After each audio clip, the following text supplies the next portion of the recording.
If you lived in the 19th century, chances are your daily life was powered, literally, by whales. Whale fat, also called whale oil, was as essential back then as petroleum is for us today. It was everywhere. It lit the lamps in homes, made soap and cosmetics, oiled sewing machines, and greased the gears of industry. Believe it or not, up until the 1970s, some cars still used whale oil to lubricate their gearboxes. Yes, there were Ford Mustangs on the road running smoothly thanks to whale fat. But whale oil wasn't just about lamps and lotion. In the 20th century, it took on a darker role. It became a key ingredient in making nitroglycerin, which meant bombs. That made whale oil a highly strategic resource in both world wars. It's chilling when you think about it. Whales were being hunted and killed on an industrial scale, not just to make soap, but also to fuel human wars. Whaling itself was brutal and efficient. Ships turned into floating factories where whales were processed right on board. Harpoons with explosive tips made the hunts quicker, but also more devastating.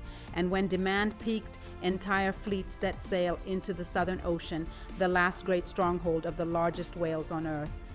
To see what this looked like up close, there's a place in Antarctica called Enterprise Island. There, the wreck of a ship called the Governor still rests in shallow waters. The name, translated from Spanish, literally means governor, but make no mistake, this was no ordinary vessel.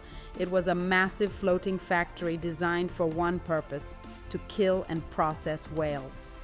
In 1915, the crew of the Governor had what they thought was a triumphant year. They caught 58 humpback whales, 49 blue whales, the largest animals ever to live on Earth, and 244 fin whales. From that single season, they harvested around 2,500 cubic meters of whale oil. Imagine thousands of tons of thick, flammable liquid stored in the belly of that ship. But then fate intervened. During a celebration on board, one oil lamp broke. That single spark was enough to set the ship ablaze. And here's the thing, once whale oil ignites, it's almost impossible to stop. Trying to put out a fire on that ship was like trying to extinguish a modern-day oil tanker. The crew tried everything, even running hoses with explosives to blast water into the cargo holds, but the fire raged on. The oil was lost, and the ship went down in flames.